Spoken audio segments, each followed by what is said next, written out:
musliman wa alhiqni bis salihin.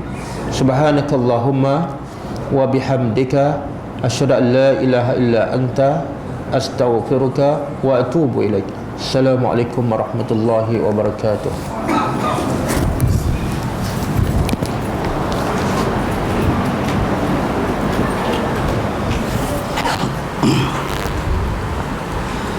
Assalamualaikum warahmatullahi wabarakatuh. Alhamdulillahilladzi hadana lihada ad-din wa ma kunna linahtadiya laula an hadana Allah. Ashhadu an la ilaha illallah wahdahu la sharika lah wa ashhadu anna Muhammadan abduhu wa rasuluh. Allahumma salli wa sallim wa barik ala habibina al-Mustafa sayyidina wa maulana Muhammad wa ala alihi wa sahbihi ajma'in, amma ba'd. Yang dikasihi tuan rumah, pak ayah sekeluarga, serta hadirin hadirat muslimin muslimat yang dirahmati Allah Subhanahu wa taala. Pertama sekali, jangan betulkan TV anda. Ini suara original. Itu dipanggil suara sempena bulan Ramadan. Yang keduanya, tuan-tuan, bersyukur kepada Allah. Malam tadi Lailatul Qadar.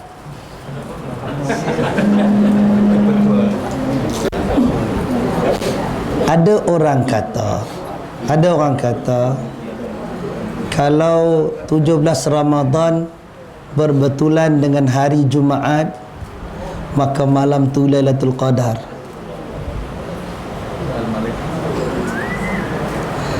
Apalah mabuknya sampai tahap macam tu.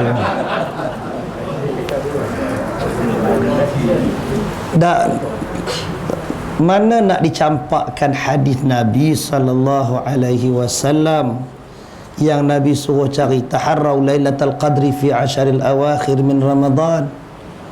Carilah, dapatkan Lailatul Qadar pada 10 malam terakhir daripada Ramadan.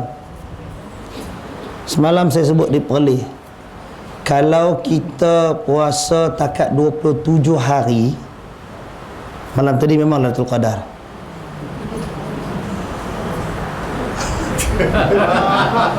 Kalau kita puasa 27 hari, maknanya malam tadi adalah permulaan 10 malam yang terakhir. So tak ada masalah apa. Dia boleh dikatakan bertepatan dengan hadis Nabi. Tapi belum pernah jadi lagi kan kita puasa 27. Sama ada 29 ataupun 30. Yang tu sangat simple.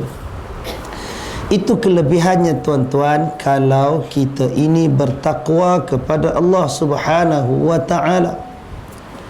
Antara kelebihan bertakwa ialah Allah berikan kepada kita satu tool, satu alat, suatu sensor untuk kita membezakan antara yang benar dengan yang batil. 17 Ramadan dalam beberapa riwayat sirah yang ada juga terdapat disebutkan oleh Al-Imam Al-Baghawi dalam Syarh Sunnah. 17 Ramadan pada tahun ketiga Nabi itu ialah tahun berlakunya Perang Badar. Pada berlakunya Perang Badar pada 17 Ramadan, dan disebut oleh sebilangan ulama pada tahun tersebut 17 Ramadannya ialah pada hari Jumaat. Ni ada orang tak mesej, cerita kat tuan Tampilah mesej dia. Dia tanya esok adalah 17 Ramadan, maknanya malam tadi ni itu adalah hari bersejarah pertempuran antara orang Islam dengan bukan Islam. Jadi dia kata ini adalah free blank check night. Malam tadi tu, lepas dah tuan-tuan, dia ibaratkan malam cek kosong. Tulis berapa banyak amalan nak buat. Makin lama makin pelik dunia ni. Barangkali Adakah masjid yang anjurkan? Rasanya tahun depan ada yang masjid anjurkan iktikaf alam 17. Saya tengoklah tahun depan. Pasal ada ajaran-ajaran yang begini. Bukanlah salah tuan-tuan nak duduk iktikaf di masjid nak apa ke, bukan yang salah itu. Tetapi kerana kita ada fundamental, kita ada asas, kita ada titik tolak untuk mempercayai ataupun berpegang dengan satu-satu perkara dalam agama, kita perlukan kepada asasnya, kita perlu kepada dalilnya, kita perlu kepada evidence dia, bukti dia. Dan bukti itu mestilah ia dilakukan oleh zaman salafus salih. Baik, tuan-tuan yang dirahmati Allah, sedikit mengimbau apa yang telah berlaku pada perang Badar. Ar-Rasul sallallahu alaihi wasallam bila berhijrah daripada Makkah ke Madinah, sebelum berhijrah itu, baginda telah buat 2 kali perjanjian, 2 kali bai'ah dengan orang-orang Madinah. Bai'atul Aqabah yang pertama dan Bai'atul Aqabah yang kedua. Sa'ad bin Mu'adz radhiyallahu anhu yang merupakan pemimpin Al-Ansar, pemimpin orang Madinah,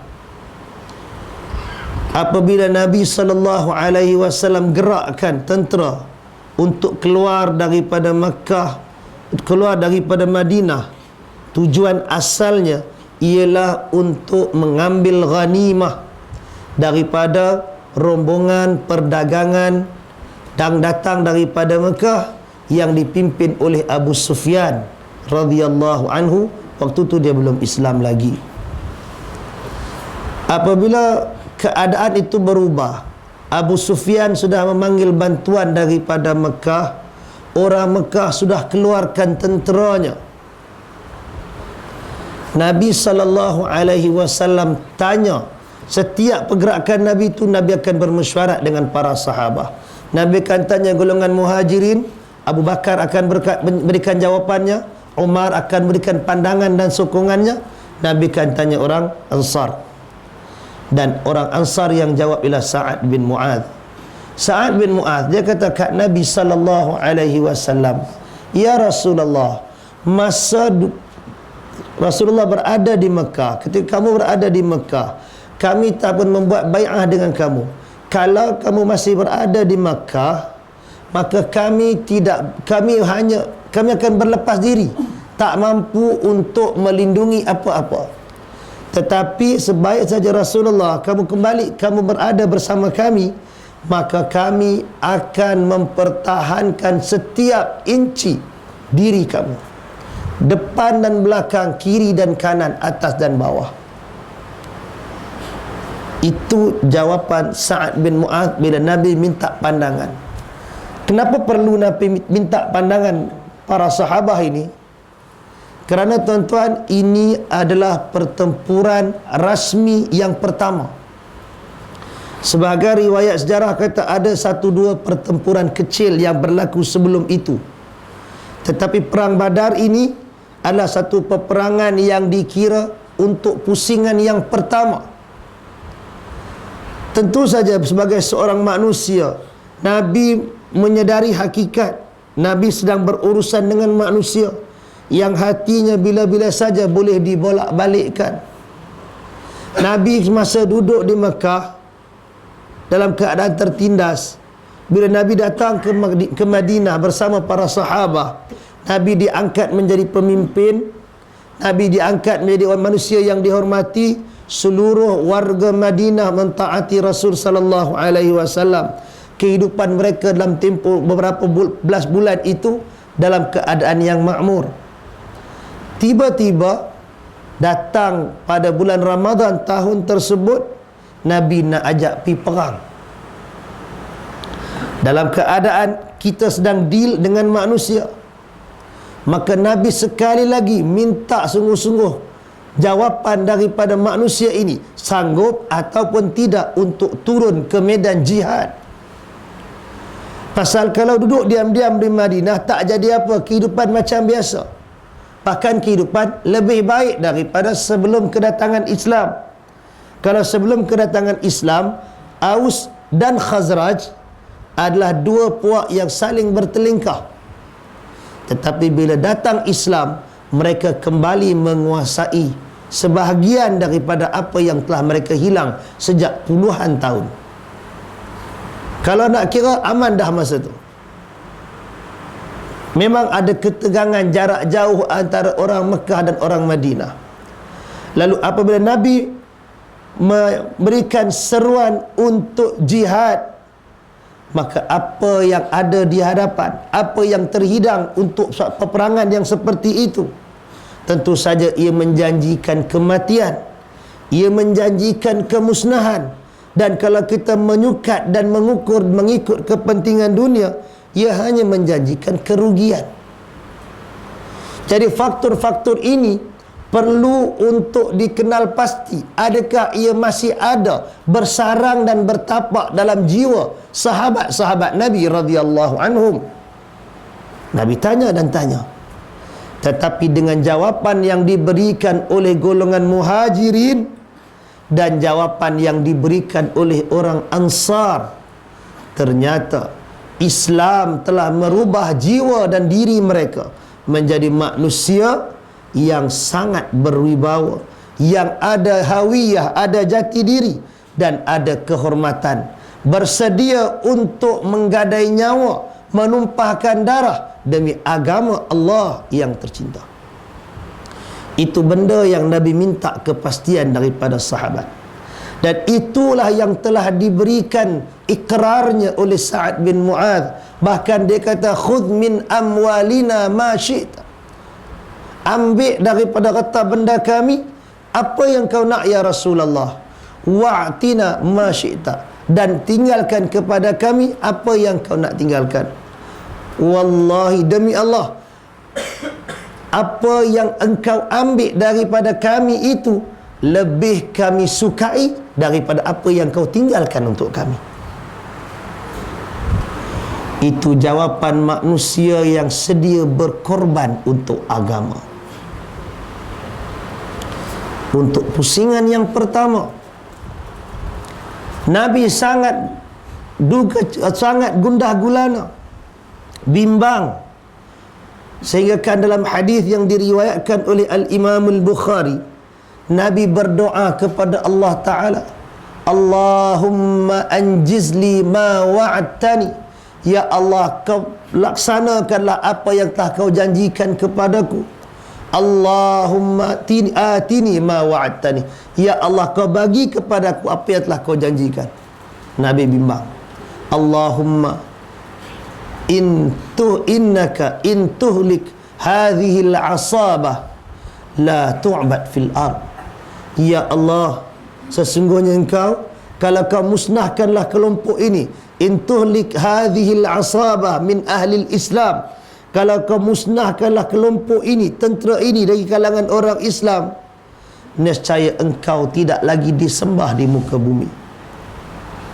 Sampai ke tahap itu doa Nabi bimbang kalau tewas dalam pertempuran. Nabi angkat tangan, Nabi mengulang-ulang doa itu, Nabi menghadap ke kiblat. Sampai bila Nabi mengangkat tangan itu, tuan-tuan, sampai jatuh rida, sampai jatuh selendang Nabi daripada bahu baginda sallallahu alaihi wasallam. Kita nak dapatkan feel perjuangan sahabat dan perasaan Nabi dalam suasana yang sangat getir. Pasal apa getir? Pertama sekali, itu bukan maknanya para sahabat tidak pernah ada pengalaman berperang. Para sahabat ramai yang berperang ketika zaman jahiliah lagi. Tetapi ini adalah pertempuran dalam wajah dan pakaian yang baru, dalam pakaian Islam. Ini perjuangan bukan atas dasar kepentingan kelompok ataupun kaum, tapi ini survival Islam. Menang ataupun kalah, inilah titik permulaan. Yang keduanya ialah apabila melihat kepada bilangan. Dalam hadis menyatakan ada bid'atu asyar wa thalathimi'atin, ada beberapa belas dan 300 orang. Bid'atu asyar ni bilangan daripada 13 ke 19. Maknanya bilangan tentera Nabi 313 ke 319. Malah ada riwayat secara jelas sebut 319. Bilangan sahabat Nabi yang keluar, yang asalnya rancangannya cuma nak ambil harta rampasan, tiba-tiba bertukar strategi, terpaksa disusun balik strategi. Kita akan turun ke medan yang lebih besar untuk bertempur dengan tentera Quraisy. Quraisy sudah pun separuh perjalanan. Nabi hantar perisik melihat siapa yang ada di sana, siapa yang keluar. Bila perisik datang balik, Nabi tanya, berapa ramai? Sahabat kata ramai. Bilangan tak tahu. Sehari-sehari berapa dia orang sembelih buat makan? 9 ke 10 ekor. Nabi kata bilangan dia antara 900 ke 1000 orang. Bilangan sahabat Nabi, tentera Nabi, 319 orang. Dalam perkiraannya 1/3, maka itu juga sangat menggusarkan. Lalu Nabi SAW berdoa kepada Allah Subhanahu wa ta'ala, minta pertolongan daripada Allah. Sampai jatuh selendang Nabi, datang Abu Bakar As-Siddiq radhiyallahu an. Tuan-tuan, manusia seperti Abu Bakar ini adalah keajaiban manusia. Manusia yang sangat mengerti tentang Nabi SAW. Manusia yang sangat kenal hati budi Nabi. Dia ambil selendang Nabi, dia letakkan balik di atas bahu Nabi, dia pegang Nabi dari belakang. Dia kata, ya Rasulullah, cukuplah rintihanmu kepada Tuhanmu. Allah sama sekali tidak akan mengecewakan kamu. Allah akan menunaikan janjimu. Itu yang lepas itu Allah Subhanahu wa ta'ala turunkan ayat sebagai satu berita gembira kepada Nabi, yang Allah Ta'ala, inni mumiddukum bi alfi minal malaikati murdifin, aku sediakan untuk kamu 1000 malaikat yang turut sama berperang. Tuan-tuan yang dirahmati Allah, kita melalui hari ini 17 Ramadan, hari Jumaat, nothing, tak ada apa-apa. Tetapi pada 17 Ramadan itu pertempuran Badar Al-Kubra telah berlaku. Para sahabat telah bertempur dengan orang-orang musyrikin, yang bila Nabi tanya perisik Nabi siapa yang keluar, dia sebutkan satu persatu. Habis semua jagoan-jagoan musyrikin keluar belakang. Pembesar-pembesar dia, Utbah, Ubay bin Khalaf, Abu Jahal, semua dah. Dan dalam pertempuran itu 70 orang Quraisy telah dibunuh dan 70 orang telah ditawan. Allah Subhanahu wa ta'ala sebut tentang peristiwa itu. In kuntum amantum billah wa ma anzalna ala abdina yawmal furqani yawmal taqal jam'an wallahu ala kulli syai'in qadir. Allah rakamkan peristiwa itu, kemudian Allah simpulkan sikit untuk kita. Kalaulah kamu beriman kepada Allah dan beriman ke atas apa yang telah kami turunkan kepada hamba kami pada hari Al-Furqan, hari pertempuran dua pasukan, dan Allah Maha berkuasa di atas segala sesuatu. Tuan-tuan yang dirahmati Allah Subhanahu wa ta'ala, pertempuran Badar itu sebenarnya adalah ujian yang Allah Ta'ala bagi kepada umat di zaman itu yang melaluinya, dan dia juga adalah ujian untuk kita yang membaca, yang meneliti dan mendengar tentang kisahnya. Allah Subhanahu wa ta'ala sifatkan pertemuan tersebut sebagai Yaumal Furqan, hari pembezaan, hari yang membezakan. Tuan-tuan kalau rajin malam nanti atau pagi esok dalam masa lapang, buka Al-Quran ataupun buka indeks Quran, buka dalam komputer ke, tanya pakcik Google ke, berapa banyak perkataan Furqan ada dalam Al-Quran. Tuan-tuan lihat nilai perkataan Furqan. Yaumal Furqan, hari yang membezakan. Apa yang dibezakan di situ? Yang pertama sekali dari sudut jati diri orang beriman. Daripada satu kelompok manusia yang ditindas, yang dipandang hina, pada hari tersebut telah terserlah. Ini bukan lagi kelompok manusia yang boleh dipandang hina. Inilah kelompok manusia yang akan menerajui dan memimpin dunia. Dengan peperangan Badar itu menang round yang pertama, maka menjadi kegerunan kepada seluruh pelosok tanah Arab yang ada ketika itu. Kerana 319 orang boleh menewaskan 1000 orang dalam pertempuran, dalam peralatan yang serba kekurangan. Yaumul Furqan, hari yang membezakan antara yang hak dan yang batil. Dalam pertempuran itu bukan kata Nabi saja yang berdoa kepada Allah, Abu Jahal pun berdoa kepada Allah. Dalam sebahagian riwayat menceritakan Abu Jahal menadah tangan ketika pertempuran yang sedang sengit itu berlangsung. Ya Allah, kau berikanlah kebenangan kepada pihak yang benar.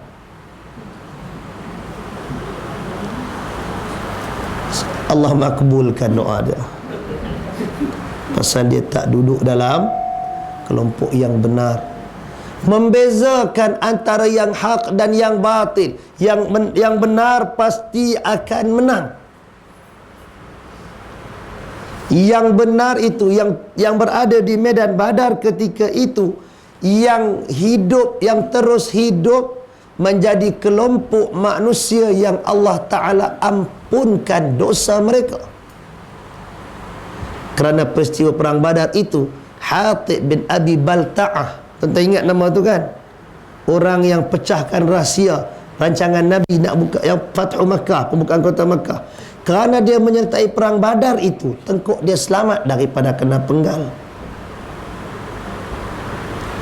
Orang yang hidup, yang survive, yang menang, termasuk di kalangan manusia yang gemilang, manusia yang menyaksikan sejarah telah terakam dalam bulan Ramadan. Orang Islam yang sekian lama ditindas, yang sekian lama dihina, yang bahagian muhajirin yang dipijak, dipukul, dicerca ketika duduk di Mekah. Dalam medan Badar, Bilal bin Rabah bangkit menumpaskan pembesar-pembesar Quraisy yang menyiksa dia.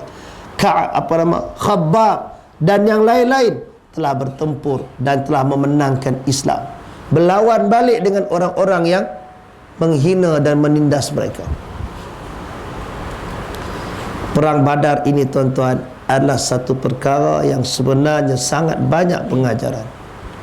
Allah namakan dia Yaumul Furqan, itu sudah cukup sebagai satu tanda. Tuan-tuan tengok apa lagi yang Furqan. Al-Quran itu sendiri sebagai Furqan, pembeza. Jadi apabila kita melihat Allah Ta'ala letakkan Badar itu, para sahabat daripada manusia yang hina, yang ditindas menjadi manusia yang gemilang, yang menang, yang tewas, menangnya di sisi Allah Ta'ala di hari akhirat, menjadi manusia yang diiktiraf sebagai syahid. Itu dia, tuan-tuan. Kalau kita nak lihat, nak timbang sahabat Nabi dengan kita dalam suasana bertempur tu, zaman dulu berada dalam keadaan apa, open war kan, pertempuran yang terbuka di medan, di padang pasir, pertempuran yang memerlukan kepada kemahiran. Para sahabat Nabi berpanas untuk berperang, mempertahankan agama. Sahabat Nabi tinggalkan segala kepentingan diri yang ada di Madinah. Ada sahabat Nabi yang bertempur, berjumpa balik di medan pertempuran dengan saudara mara sendiri, darah daging sendiri. tapi berada dalam pihak yang berbeza, itu sama sekali tidak menghalang jati diri mereka untuk terus bersama dengan Islam. Tuan-tuan yang dirahmati Allah, kerana itu kalau orang kata kita 17 Ramadan ni pasal apa cuti, kita cakap pasal orang dah bagi cuti.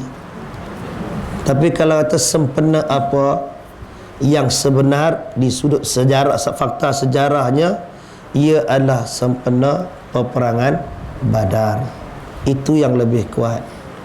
Kalau yang kata sebab nuzul Quran, yang itu tidak ada asas yang kuat dalam riwayat, tidak dalam isyarat Quran, tidak juga dalam hadis Nabi sallallahu alaihi wasallam. Malahan mana-mana riwayat dan pendapat yang sebut 17, dia bertentangan dengan hadis-hadis yang sahih yang Nabi kata pada 10 malam yang terakhir. Ada satu riwayat dalam Musnad Ahmad daripada Wathilah Al-Asqa secara jelas menyebutkan ia turun pada 24 Ramadan. Para ulama bezalah 24 Ramadan tu kira hak 24, kalau malam hari ni 24, kalau malam maknanya malam 25. Kalau kena malam 25 tu kena jugalah dengan malam ganjil kan. Itu tafsiran ulama. Tapi yang penting bukan 17 tu turun Quran. Tapi dalam perang Badar tu sendiri ayat Quran memang ada turun. Nah, jadi tuan-tuan yang dirahmati Allah, itu dulu untuk pertemuan kita pada kali ini. Kita akan bicara lagi tentang Al-Furqan dalam sesi yang seterusnya nanti. Mudah-mudahan mana-mana yang sempat berjumpa lepas ni, kita jumpa lagi.